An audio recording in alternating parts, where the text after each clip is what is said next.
Deixa eu ver.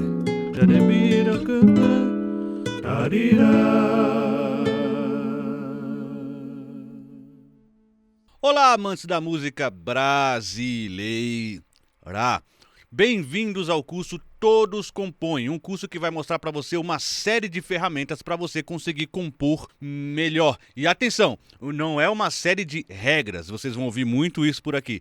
É uma série de ferramentas, porque canção popular, composição popular, isso que você está buscando, já que você está aqui, não tem regra, não tem uma regra específica, mas o que você tem são ferramentas que farão com que você faça a melhor composição possível e consiga dialogar com a sua música. A gente vai ter diversas aulas por aqui e a gente tem que começar com uma pequenina introdução. Essa introdução para mostrar para você, compositor, compositora que está aqui, que todos compõem. Isso é o que fundamenta esse curso. Todos compõem. Você está aqui, você já compõe. Você apenas vai aprimorar essas suas técnicas, você vai apenas ganhar recursos e ganhar ferramentas para você utilizar, incrementar e deixar mais rica a sua composição musical.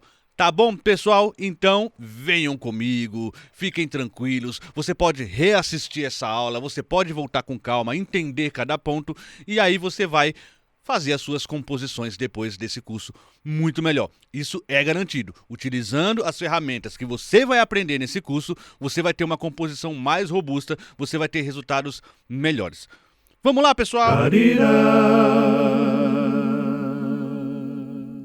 A primeira coisa que eu queria falar para você é, de fato, todos compõem. Isso não é apenas o nome do curso, isso é, de fato, uma realidade que eu quero trazer para você que está aqui agora. Ah, mas Juscelino, eu trabalho em outra área, eu trabalho fazendo qualquer outra coisa e tal.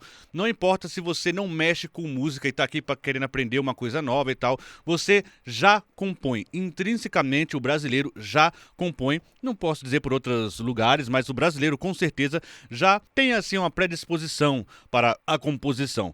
Por quê? Porque a gente tem uma série de parâmetros que rege a gente. A gente tem uma série de parâmetros que faz com que a gente tenha essa naturalidade de compor. Você quer um exemplo? Uma mãe quando nina um bebê. Uma mãe quando nina um bebê, muitas vezes ela não canta uma música pronta.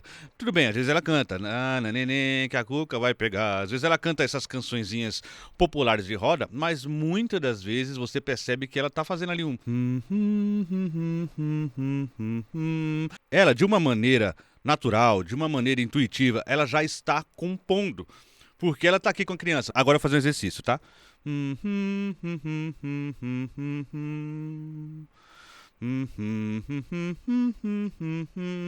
Isso aqui já é a melodia.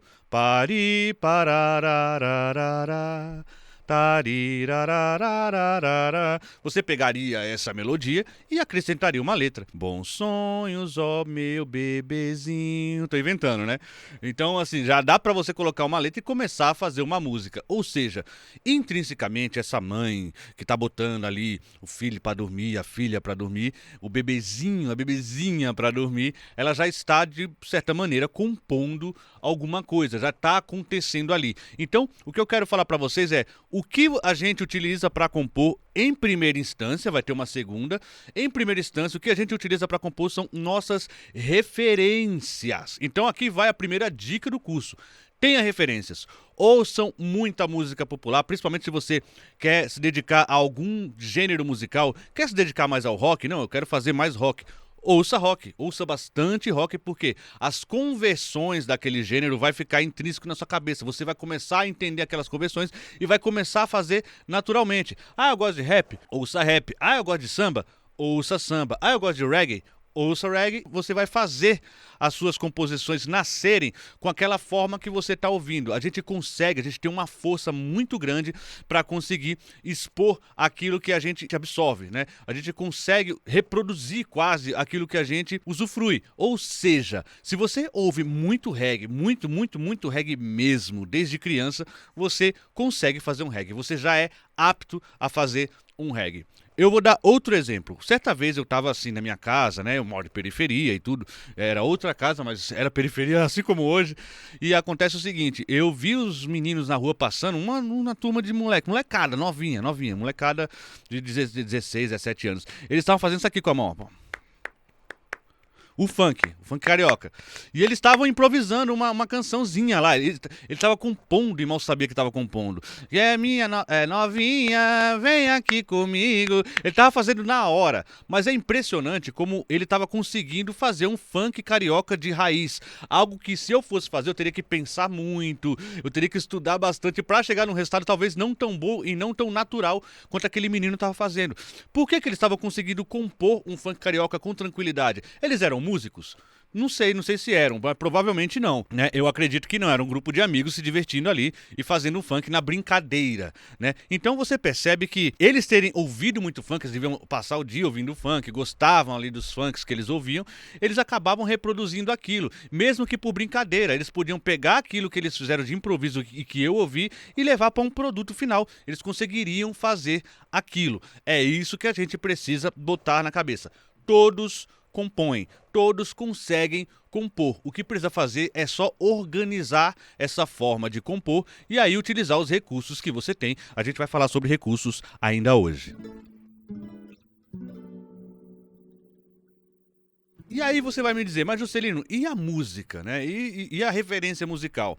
Gente, eu vou falar uma coisa muito esclarecedora para todos vocês. Assim como eu falei da mãe ninando pro filho, e assim como eu falei dos meninos fazendo um funk carioca, você não precisa conhecer música. Você não precisa ter parâmetros de teoria musical para você conseguir fazer uma canção. A canção popular, ela é diferente da canção erudita, da música clássica, como a gente conhece. A música clássica de concerto, ela nasce dos instrumentos, ela já nasce da escrita. O cara compõe no instrumento, já vai escrevendo ali. A partitura é a primeira coisa que acontece numa música clássica. Na música popular, não. A música popular veio de um povo que mal estudou numa escola normal, quanto mais numa escola de música. Então, os primeiros sambistas, o pessoal do chorinho, boa parte não conhecia, né? Claro, se você for pensar em Ernesto Nazaré, se você pensar em pessoas que ficaram famosas ao longo do tempo, eles estudaram música e tudo e tal, e faziam chorinho também.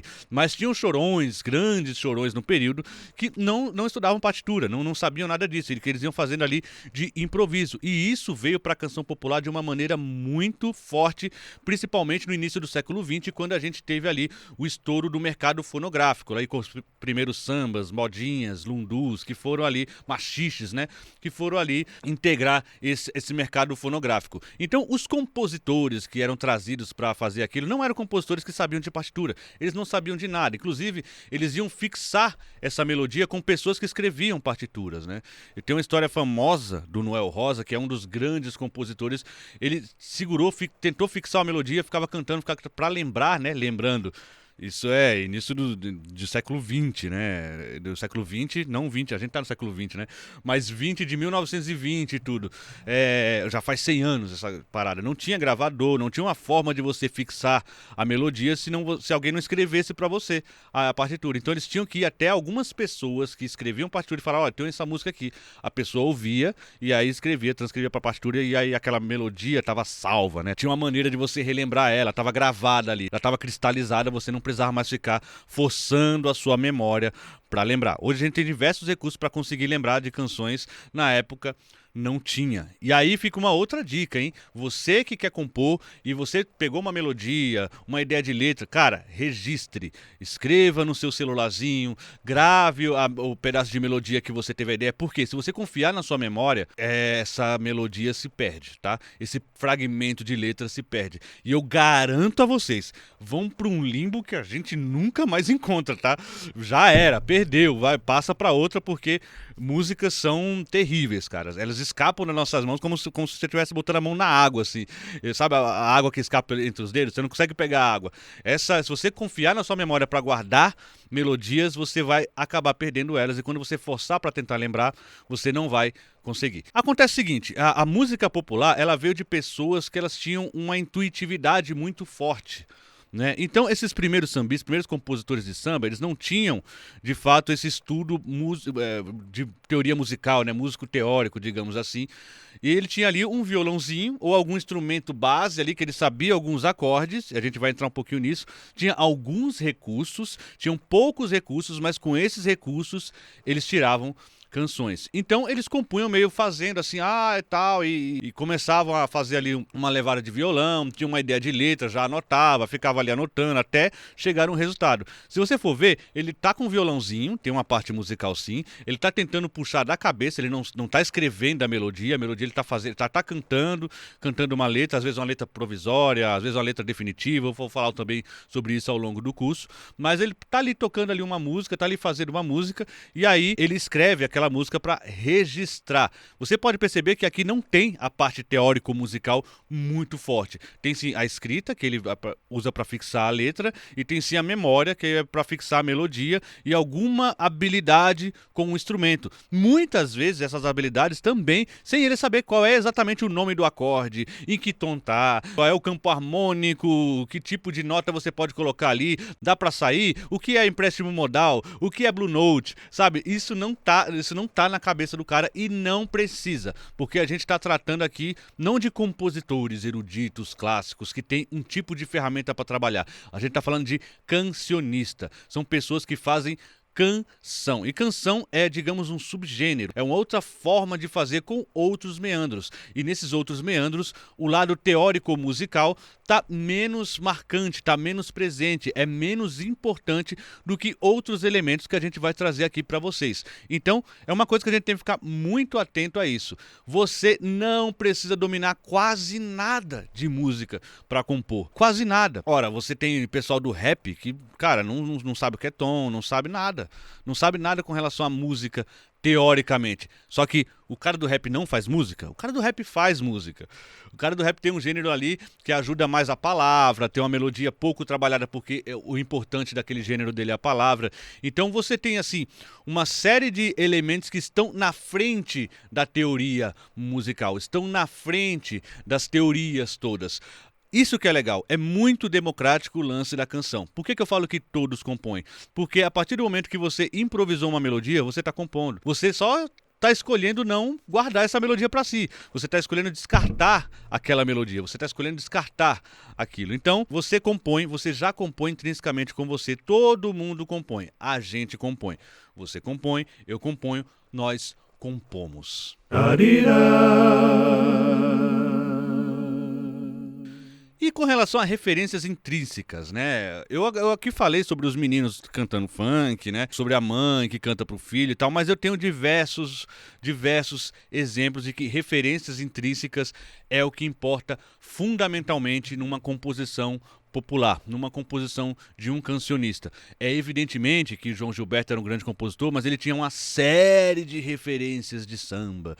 É evidentemente que o Caetano ele é um grande compositor, mas ele tem uma série de referências de diversos lugares. Então, ter referência é a coisa que eu quero mais fixar aqui. Ouçam canções dentro do gênero que você quer trabalhar, fora do gênero também, para você conseguir incorporar outras coisas. Quanto mais referência externa você tem, mais recursos você tem. Entretanto, a gente já tem as nossas referências intrínsecas, aquelas referências que estão aqui na nossa memória, mas que a gente não percebe que já estão com a gente, né? A gente ouve canções e se diverte com as canções, fica feliz com canções, gosta de ouvir determinada canção, determinada canção me emociona, essa canção te emociona, você guarda isso pra si. Quando você vai criar algo seu, você fatalmente vai recorrer a essa memória e vai fazer algo parecido, você vai recorrer a coisas que você gosta. A canção que você faz vai ter um resultado de coisas que você gosta, é um resultado de tudo que você consome. E você faz às vezes sem intenção, sem saber que está fazendo, e é lógico, como eu já falei aqui, sem toda a teoria musical.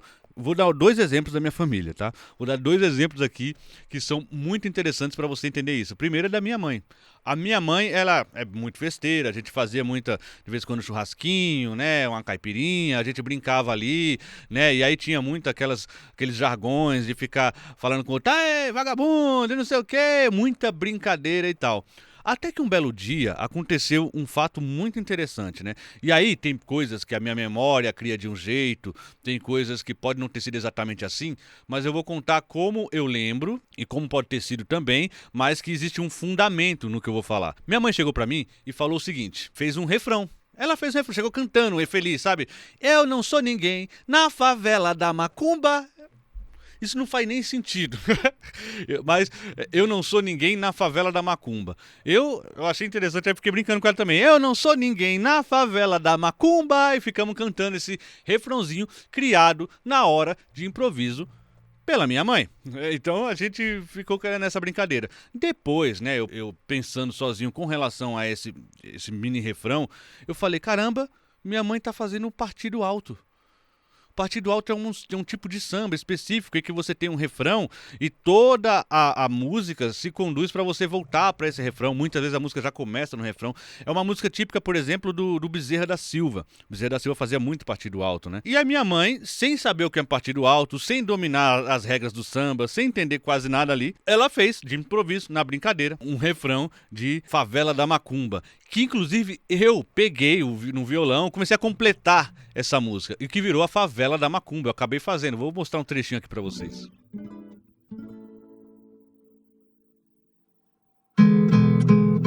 Eu não sou ninguém na favela da Macumba. Eu não sou ninguém na favela da Macumba. E eu não sou ninguém na favela da Macumba.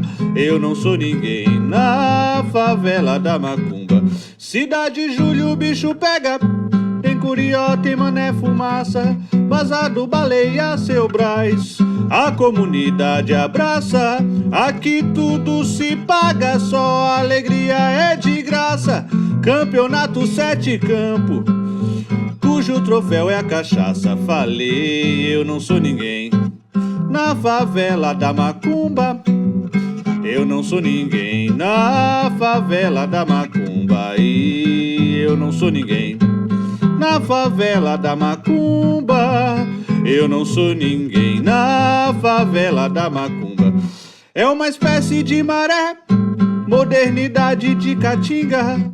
Aqui tem religião antes que a fé extinga, mas aqui ela se vale, pois aqui o milagre vinga. Aqui multiplica o pão e transforma a água em pinga. Falei, eu não sou ninguém na favela da Macumba.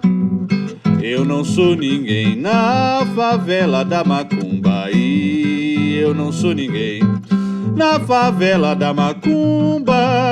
Eu não sou ninguém na favela da Macumba. Se cê pensa que é ralé, mude seu ponto de vista. Aqui é Cidade Júlia, o celeiro dos artistas. Banda Radri, Banda Nira, Fábio Nunes no estribilho. Nenhum deles se comparam ao Juscelino Filho. Falei, eu não sou ninguém na favela da Macumba.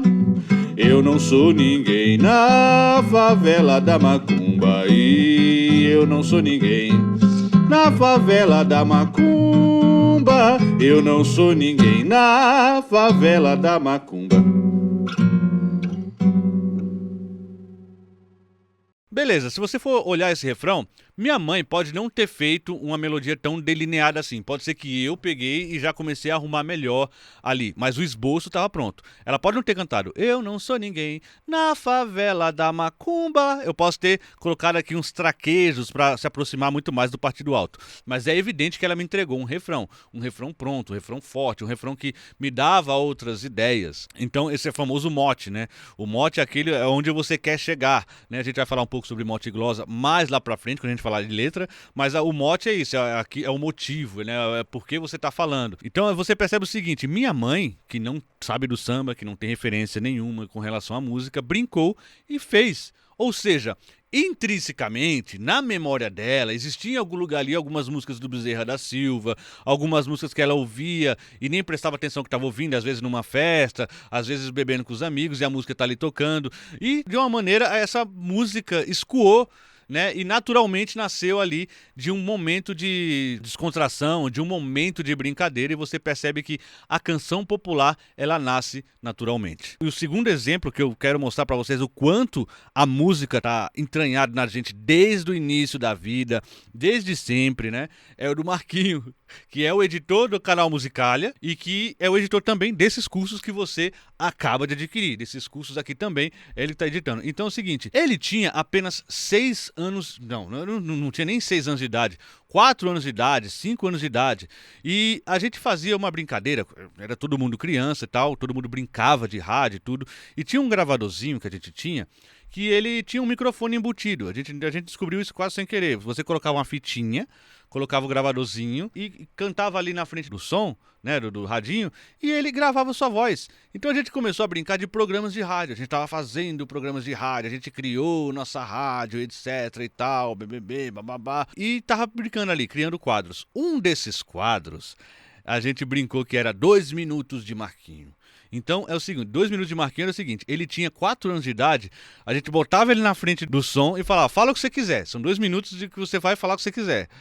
Né? Era uma brincadeira tal, e a gente gravava esses 2 minutos e deixava lá, né? Esse era o quadro, né? Essa era a brincadeira, 2 minutos de uma criança de 4 anos falando aqui coisas aleatórias que vinha na cabeça dela. E aí, um belo dia ele tava fazendo lá, tava brincando, a parte lá dele, e aí ele parou. E a gente falou, olha, ainda falta 1 minuto. E ele fez isso daqui, a minha memória é um pouco mais fixa. Porque a gente gravou, tava numa fita, a gente tinha essa fita. Ele fez exatamente isso.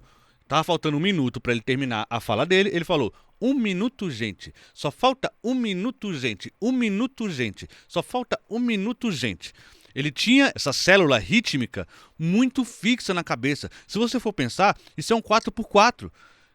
1 minuto, gente. Só falta 1 minuto, gente. 1 minuto, gente. Até a volta, né? O lance de tentar voltar no tempo, voltou ali. 1 minuto, gente. Só falta 1 minuto, gente. 1 minuto, a cabeça do tempo certinha. Só que a graça não era alguém que estudou música, que sabe, que colocou na cabeça do tempo, que precisava voltar nesse tempo para manter a rítmica certa. Era uma criança de 4 anos, que provavelmente ouviu algumas coisas, que provavelmente tinha ali, estava ouvindo algumas músicas que os outros ouviam, tal, não tinha tanto interesse em ouvir, evidentemente, 4 anos você não tem interesse de ouvir tantas coisas por você mesmo, você vai ouvindo, vai assimilando o que os outros estão ouvindo. E já nessa época ele tinha essa noção rítmica intrínseca, não é algo estudado. Assim como minha mãe não estudou o partido alto para fazer um refrão, ele também não estudou rítmica. Ele não ficou lá no Pozzoli, né, fazendo aqueles estudos que a gente faz, que para ter noção rítmica, para saber quais são as fórmulas de tempo, como que você coloca, BPM, compassos, não sabe nada. Ele respeitou o compasso. 1 minuto, gente. Só falta 1 minuto, gente. 1 minuto, gente. Respeitou o compasso, respeitou o tempo, respeitou rítmica. E era uma criança de 4 anos. Ou seja, a gente tem muito fundamento musical. Agora, se você não tem facilidade rítmica, você pode ter facilidade melódica. Se você não tem facilidade melódica, pode ter facilidade rítmica. Se não tem facilidade dos dois, pode ter facilidade de incorporar uma letra a uma melodia. Pode ter facilidade com um instrumento e começar a compor ali mais harmonicamente. Você tem vários recursos para você ser um compositor. Ou um compositor que se resolve sozinho, consegue fazer a letra, música, canção todinha, ou uma capacidade também de se juntar com outras pessoas para fazer parcerias, fazer composições juntos. Então, existe uma série de recursos que a gente já tem, mas que muitas vezes a gente não sabe que tem. Muitas vezes a gente fica com medo, falando, nossa, mas Caetano é gênio, Chico Buarque é gênio. Sim, são gênios, mas você consegue compor também. A música popular, ela não é uma arte do outro mundo, né? Ela é sim muito linda, ela é sim muito bela, o resultado que chega nos emociona muito, mas é muito simples, né? A forma de fazer as matérias-primas da música popular, ela é super tranquila, você consegue fazer. Como eu falei, e vou repetir, todos compõem. Você que está aqui já compõe. Esse curso vai te ajudar a você estruturar a sua composição com regras. Não tem regra na composição popular, tem ferramentas. Como que você vai utilizar determinada ferramenta em determinado lugar para fazer a sua composição. Tá bom, pessoal? Então, falando nisso, os seus limites são os seus recursos. Então vamos lá. Você toca piano, violão, minimamente? Você já tem isso. Você pode trabalhar com esses instrumentos para que você faça a sua composição. Você não toca nenhum instrumento, você não vai ter esse recurso, mas você vai ter outros recursos. Você pode fazer melodia, você pode ir cantarolando e fixar a melodia na mente, você pode fazer letras, você pode fazer um monte de coisas sem utilizar o instrumento e depois, se você quiser terminar a sua canção, chama alguém para falar, harmoniza isso aqui para mim. Aí você faz a melodia, a pessoa vai ouvir, vai tirar ali quais são os acordes e você vai ter uma música completa, né? Então você não precisa disso, mas você não vai ter o recurso harmônico. Ah, eu sei muito sobre piano. Pô, você vai ter um recurso de fazer ótimas músicas com harmonias perfeitinhas no piano. Sou um ótimo violonista. Você vai ter ótimas músicas no violão. Ah, eu sou um violonista que sabe pouca coisa. Você vai ter também esse recurso para você utilizar suas canções. E aqui eu vou fazer uma anedota do Tim Maia. Grande Tim Maia, que tinha várias histórias aqui. E ele contava o seguinte, que ele que ensinou o Erasmo Carlos a tocar. Ele que ensinou os primeiros acordes de Erasmo Carlos, né? Evidentemente que isso tem um fundo de verdade, mas a anedota que ele conta, não sei se é tão verdade assim, mas nos exemplifica uma coisa importante. Ele falou, olha, eu ensinei para o Erasmo Carlos o acorde Lá maior, Ré maior e Mi maior. E com esses 3 acordes, ele fez trocentos sucessos aí, fez muito sucesso. Muitas canções saíram desses 3 acordes. O Erasmo passa de 3 acordes, mas o interessante da fala do Tim Maia é que, sim, é possível você fazer trocentos sucessos com os 3 mesmos acordes. Porque se você tem isso de recurso, se você só tem isso, só sei 3 acordes, já era. Você consegue fazer muitas canções com esse pequeno recurso. Com pouquinho recurso, você consegue fazer muito. Essa também é uma das partes mais democráticas, né, digamos assim. É uma das partes democráticas da música popular. Você conseguir fazer muito com pouco. Você pega músicas do Amado Batista ou músicas bregas, aquelas famosas conhecidas como música brega, né? Até pejorativamente chamada de música brega, são músicas com pouquíssimos acordes. E aqui eu vou falar outra coisa interessantíssima com relação à música popular, com relação ao cancionista. Você pode fazer canções terríveis com 3 acordes. Eu conheço canções horrorosas com 3 acordes. E eu conheço canções ótimas, perfeitas, lindas, geniais, com 3 acordes também. Assim como eu conheço canções lindas, ótimas, geniais, com muitos acordes, acordes dissonantes, música trincada, difícil e lindas, né? E também conheço grandes porcaria, evidentemente, trincado, cheio de acordes, dissonantes e viram porcaria também. Ou seja, fundamentalmente, ser complexo, ter mais elementos, ter menos elementos, não é o que importa para fazer uma boa canção, uma canção legal. Com o que você tem, você pode fazer o melhor produto com o que você tem de recurso. Se você sabe 3 acordes, pegue esses 3 acordes no bolso e utilize esses 3 acordes, faça canções com esses 3 acordes. Minha primeira composição da vida tinha 2 acordes. Por quê? Porque eu estava louco para compor, né? Então eu tinha aprendido 2 acordes no violão, o Ré e o Sol. Ré, Sol, Ré, Sol. Eu fiz a música com 2 acordes, né? 2 acordes eu já queria compor, e se eu quisesse ficar nesses 2 acordes, eu conseguiria fazer uma série de canções com apenas 2 acordes. Conseguiria também com 3 acordes, com 5 acordes. Você consegue fazer o que você quiser com o recurso que você tem. Ah, Juscelino, eu só sei escrever letra. Você consegue fazer trocentas letras. Ah, Juscelino, só consigo fazer melodia improvisada, assim, cantarolando. Consegue fazer trocentas melodias, gravar no seu gravadorzinho e guardar. Você consegue fazer muita coisa com pouquíssimo recurso. Então, o limite da composição popular é o seu limite de referência, é o seu limite de habilidades, é o seu limite de possibilidades musicais. Se você conhece muito sobre música teoricamente, você vai ter ali muito recurso mesmo. Só que muitas vezes ter muito recurso, ter muitas ferramentas, pode atrapalhar você a dosar a hora de colocar, equilibrar, né, a hora que você vai colocar determinadas teorias em práticas, né? Às vezes você quer mostrar muita coisa, quer mostrar que sabe muita coisa e a canção fica desorganizada. Então, tudo isso tem que ser levado em consideração. Mas a primeira coisa que você tem que saber é, você já compõe. Isso já tem que fixar na sua mente. Você já compõe. Agora, que recursos que você tem? Se você sabe só poucos acordes no violão, é com esses recursos que você vai fazer muitas canções, é com isso que você vai se comunicar. Ah, Juscelino, mas eu quero mais que 3 acordes. Aí você vai correr atrás dessas habilidades. Putz, então eu vou fazer um curso de violão, vou fazer um curso de harmonia, de teoria musical. Aí, enfim, você tem um limite aqui, você pode aumentar esse limite, é como aumentar um saldo, sabe? Você pode aumentar esse limite e aí você vai ter mais recursos para fazer composições melhores. Mas com o que você tem hoje, aí desse lado, com o que você tem hoje, você já compõe, já consegue fazer uma composição. Provavelmente, essa história do Tim Maia, se fosse verdade, sendo verdade ou não, se eles ensinassem 3 acordes pro Erasmo Carlos, o Erasmo Carlos tinha esse limite de 3 acordes. Então tudo que ele ia fazer ia ser dentro desse campo. E dá pra fazer muita coisa. Eu consigo listar, né, trocentas canções de 3 acordes. Então, fiquem atentos. O seu limite são os seus recursos. O que você tem de recurso, você pode colocar numa canção. O que você tem de recurso musical, poético e de elo entre melodia e letra, que a gente vai falar no finalzinho dessa aula, você vai colocar na canção, tá bom? Então, trabalhe os seus limites, aumente o seu saldo. Esse curso já vai fazer você aumentar o seu saldo, já vai fazer você saber organizar uma composição de uma maneira mais robusta. Mas você também pode complementar com cursos de música, de violão, um curso de escrita, né? Também pode te ajudar bastante, né? Então a gente tem que ficar atento a tudo isso. Tá bom, pessoal? Vamos lá, voltando aqui para o lance da partitura, né? Que é muito importante a gente entender algumas coisas aqui.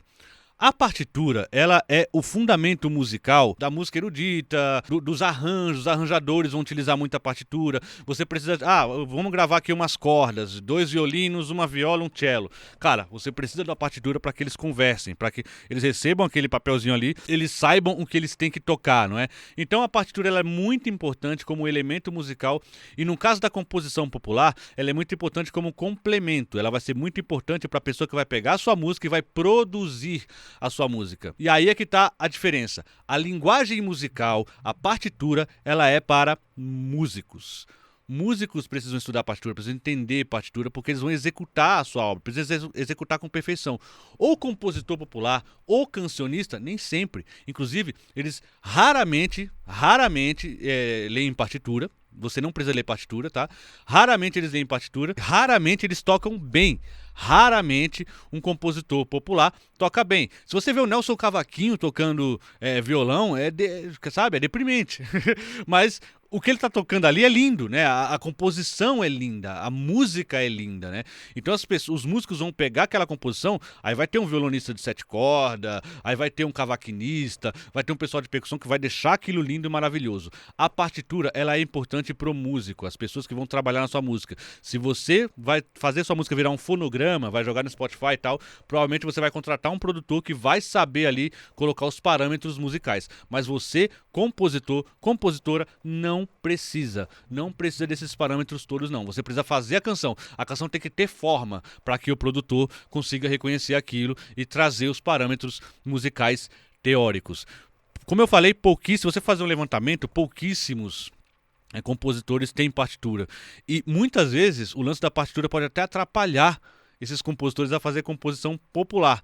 Tom Jobim, talvez um dos maiores compositores do Brasil, um dos mais reconhecidos no exterior. Tom Jobim era um cara que lia partitura, era um maestro, ele sabia tudo, ele conseguia arranjar e tudo e tal, mas ele fazia música popular, e para fazer música popular ele penava muito. Tom Jobim treinava composição popular, ele treinava fazer composição popular, porque o lance da partitura não ajuda a você compor composição popular. É muito mais fácil você fazer com um violãozinho, com um piano e tirando de maneira fluida aquela melodia e ir fixando de outras maneiras, do que você fazer assim uma partitura linda, elaborada e tal. É possível também, mas é um caminho muito mais tortuoso, muito mais difícil e que acaba terminando em canções muito menos naturais, né? Em canções um pouco mais que fica aparecendo ali aquela técnica toda e você não tem a naturalidade de uma canção popular como a gente ouve por aí. Você sabe o que é caviar? Nunca vi nem comi, eu só ouço falar. Isso aqui é muito claro que foi alguém que fez, não fez no piano. Não foi alguém que fez no piano isso aqui, foi alguém que falou isso, foi alguém que foi falando isso no violão. Você sabe o que é caviar? Nunca vi nem comi, eu só ouço falar. E foi cantando aquilo maravilhosamente bem. Então, a partitura, antigamente, ela servia para fixar as melodias, como eu já falei. Hoje você tem outros recursos, gravadores, diversos gravadores por aí. Não confie na sua memória, já perdi muitas melodias confiando na memória. E olha que confiando na memória no sentido de, é assim, é assim, é assim. Aí vinha para casa no transporte público, é assim, é assim, é assim, é assim. assim, agora fixou, agora eu já sei. Aí você pensa em alguma coisinha, você pensa na conta do banco, o que tem que fazer em casa, vai voltar pra melodia? Já era, a melodia já foi, você não tem mais melodia nenhuma ali. Então, é importante hoje você aproveite os celulares que tem gravadores, guarde suas composições. A gente vai falar também sobre organização também, né? Porque às vezes você guarda no celular, fica em um lugar, fica em outro, várias pastas diferentes. Tem também a forma de você organizar suas composições para que você trabalhe certinho isso. Mas o importante é, você não vai escrever a partitura, você não vai fixar sua melodia numa partitura, você precisa fixar em gravadores, você precisa fixar em alguns outros lugares, né? Tocar a sua música para que a sua música fixe, para que você consiga trabalhar ela com mais calma depois. E o mais importante aqui, o cancionista, ele não precisa saber ler partitura, evidentemente, né? Agora, eu subiria mais o tom. O cancionista, ele não precisa saber ler. Ler. ABC, sabe? Ler. Pegar um livro, ler. Pegar um poema e ler. Pegar uma bula de remédio e ler. Não precisa. Não precisa. A canção popular ela é tão democrática que ela não precisa de pessoas que escrevem para escrever letras. Isso parece um paradoxo, parece uma coisa que não tem como, mas cantadores do Nordeste que tem o repente e tal, muitos deles não tinham acesso à educação, não tinham acesso a conseguir aprender a ler, então decorava as suas canções na cabeça, decorava as suas letras na cabeça. E aqui tá uma coisa interessante, acabei de falar que você tem que guardar a sua melodia, eu sugiro fazer isso com letras também, mas letras, elas fixam melhor na sua mente, ela tem uma possibilidade de fixar melhor, talvez pela lógica da palavra, pela lógica do que você está falando, ela tem uma possibilidade de fixar melhor na sua mente, mais do que melodia. Melodia, como não tem essa lógica, né, do porquê que você põe um som depois do outro, então você não tem essa maneira de fixar na memória, é muito mais difícil. Se você compor um trecho legal, de cabeça, assim, eu sugiro que você já escreva. Você tem um recurso de escrever, como eu falei. Se você não tem um recurso, decore, como os caras decoravam. Se você tem um recurso, você escreva, você já tem um recurso a mais para você ajudar ali a fixar suas composições. Mas os músicos nordestinos, principalmente do repente, né, eles faziam de improviso, muita coisa era de improviso, aí as pessoas que vinham guardavam. Tinha o Santana Cantador que fez um levantamento com outros dois historiadores, pesquisadores musicais e tal, que pegou um carinha que ele escrevia sem escrever, ele era um analfabeto, isso mesmo, era um analfabeto, ele não sabia ler nem escrever, e ele tinha vários poemas de cabeça. Né, o lance do cordel também é muito de cabeça, o Patativa do Assaré, versos quilométricos ele fazia de cabeça também, então tinha muito essa facilidade por lá. Talvez é um lance adaptativo, né? Como você não tem o recurso de escrever, você não fica meio preguiçoso para decorar. Você precisa decorar, você tem a urgência daquilo, você precisa decorar para não perder. Então muitos desses poetas, né, muitos desses poetas da cultura nordestina, dos cantadores nordestinos, eles não faziam a letra, eles não escreviam a letra, eles decoravam a letra. E aí eu vou contar a história de uma pessoa espetacular na música brasileira. O nome dela, ela não é inglesa, ela é do Piauí, mas ela tinha o maravilhoso apelido de Maria da Inglaterra. Quem foi Maria da Inglaterra? Primeiro que esse apelido veio do Cravo Albin, né, que era um grande pesquisador, um musicólogo, né, pesquisador musical que achou ela com ares muito de realeza e botou o apelido dela de Maria da Inglaterra. E a Maria da Inglaterra, ela fazia uma canção muito boa, ela fazia uns forrozinhos bem legais, tal. Tinha aquela famosa O Peru Rodou, né? O Peru Rodou era um dos famosos sucessos dela que venceu o festival. Ela vencia festivais de composição, era uma compositora de mão cheia e ela fez mais de 2.000 canções. 2.000 canções. E acho que vocês já estão sabendo para onde eu quero ir com essa conversa. Qual é o dado interessante com relação a Maria da Inglaterra? Sim, meus amigos, ela não sabia ler e nem escrever. E fez 2.000 canções. 2.000 canções de uma pessoa que tinha que decorar, né? Muito bem que depois de algum tempo ela pegou um recurso de... O marido dela escrevia, ela tinha algumas ideias assim melódicas e de letra, ele ia lá e escrevia para ela. Então tinha muito isso acontecendo, né? Agora... Você sabia que Maria da Inglaterra, ela conseguia fazer esse tipo de canção sem recurso musical, não era musicista, e também sem recurso de escrever. Você não precisa nem ler, nem escrever para você compor. É isso mesmo, você não precisa nem ler, nem escrever para você compor. Letra de música é uma coisa, poema é outra. O poema precisa do papel. A letra de música não precisa do papel. Muitas letras de músicas não chegam no papel. Porque o que a letra de música precisa? A letra de música precisa da melodia. Para você fixar aquela letra, você precisa da melodia ali, a melodia desenhando aquela letra ali, e ela se fixa. Ou seja, o papel é pro poema, a melodia é para letras de música. Muitas letras de músicas não chegam no papel, não precisam chegar no papel. Muitas músicas que eu fiz só foi pro papel bem depois. Eu já tinha decorado, né? Já tinha decorado ali, tocando e tal. E só depois que falei, vou botar no papel aqui essa letra. Então já tinha fixado na memória para depois ir pra letra. Por isso que a Maria da Inglaterra não precisava ler nem escrever para fazer suas composições. E sem ler nem escrever, escreveu 2.000 composições. Aí fica o exercício para vocês. Façam exercício. Hoje você tem Deezer, Spotify, você tem ou YouTube, né? Você tem uma série de recursos para você conseguir ouvir as pessoas que eu estou citando. Ouçam Maria da Inglaterra. Vocês vão perceber que tem recurso musical, vocês vão perceber que tem referência ali e tem recurso poético. Como é que ela tem recurso poético sem escrever? Como é que ela tem recurso musical sem saber música? Entendeu? Não é isso que fundamenta a composição popular. Não é isso que fundamenta a composição popular. Ela fazia forrós que você falava, nossa, é um forrozinho muito bem feito. Por quê? Porque provavelmente ela ouviu Luiz Gonzaga, provavelmente as referências dela era Marinês, era o pessoal do forró, provavelmente era a turma do forró, formou a Maria da Inglaterra. E a Maria da Inglaterra ouvia aquilo, conseguia fazer as suas composições. É muito legal a história da Maria da Inglaterra. Vão buscar também, eu também indico vocês buscarem a história da Maria da Inglaterra, porque ela falou que ela estava andando e que ela viu um chamado divino de alguém falando, olha, você tem que cantar. E ela passou a cantar. Dane-se, eu vou cantar minhas composições. Então, quando ela aparece para o mundo da mídia, assim, ela já tinha muitas composições ali guardadas, às vezes na memória, muitas vezes na memória, ela não tinha recurso nenhum. Ela não tinha recurso de fixar a melodia, ela não tinha recurso de fixar a harmonia, ela não tinha recurso de fixar a letra, ela não tinha recurso nenhum. Ela tinha que guardar tudo na memória, né? E aí, como eu falei, depois ela tinha a ajuda do marido que escrevia para ela o que ela pensava, tal, aí ajudava a fixar melhor, né? Mas com tudo isso, ela fez 2.000 canções. Essa é a prova definitiva de que você não precisa de muito para você compor, não é? Com pouquíssimos recursos você consegue compor. Aí é um desafio para vocês e até um lance para vocês se animarem mais, né? Se uma pessoa que não sabia música, se uma pessoa que não sabia harmonia, melodia e não conseguia escrever as letras, compôs 2.000 canções, você tem alguns recursos, né? Aprender a ler e escrever, imagino que vocês saibam, né? Imagino. Agora, se tem alguém que comprou o curso que não sabe nem ler nem escrever, saiba que você também tá nessa, você também compõe. Todos compõe, tá bom, pessoal?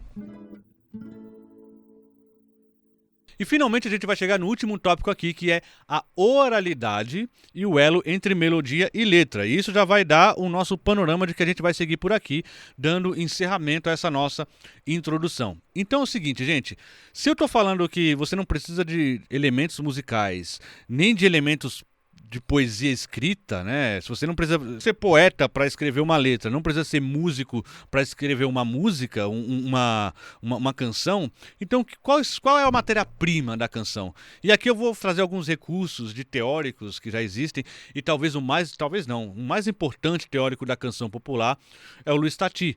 E ele nos traz algumas respostas com relação à matéria-prima da canção. E a matéria-prima da canção é a seguinte: oralidade, né? É a oralidade e o elo entre melodia e letra. Então, compositor popular, o que você está fazendo? Você está cristalizando uma característica oral, ou seja, da nossa fala, da maneira com que a gente fala. A matéria-prima da canção popular, ela é a fala. É lógico, quando você vai ver uma música, essa fala já virou uma melodia com tessitura, com notas afastadas da outra, mas ela é prioritariamente uma fala, ela nasce dali. Quando a gente começa ali, a gente vai falando uma música dentro de uma regra que o violão está te dando ali, né? Mas você começa falando, né? Então a oralidade é muito importante. E o trabalho que você vai fazer com essa oralidade é unir elementos melodia e letra. Esse é o grande trabalho do cancionista. Ele pega a melodia, ele acopla a letra nessa melodia. Como eu falei, letras de músicas não precisa de papel.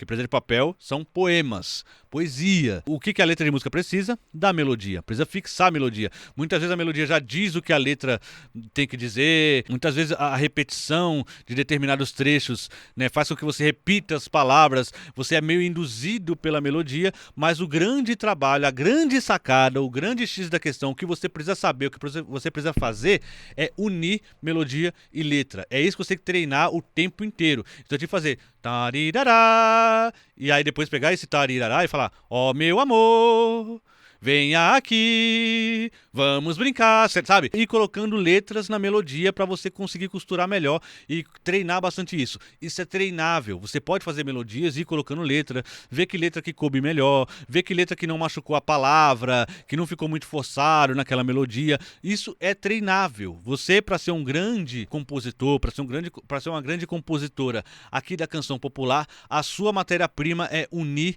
melodia e letra. Melodia e letra unido, você tem uma canção maravilhosa. O seu trabalho é unir melodia e letra e utilizar a oralidade.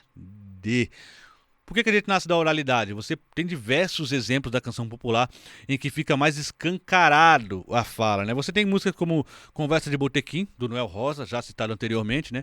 Seu garçom, faça o favor de me trazer depressa uma boa média que não seja requentado, pão bem quente com manteiga beça, um guardanapo e um copo d'água bem gelado. Então você percebe que ali existe uma fala rapidinha, uma fala ligeira, uma fala malandra, que tá ali dando ordens ao garçom, né? Sendo que é um freguês, e ele acaba pedindo dinheiro, tem um recurso também ali de muito humor, mas ali existe a oralidade, existe a fala. O rap é o caso mais clássico, né? Quando o Mano Brown escolhe falar: minha intenção é ruim, esvazie o lugar, você percebe que existe uma rítmica ali. Ou então: aqui estou mais um dia, sob o olhar sanguinário do vigia, você não sabe o que é caminhar.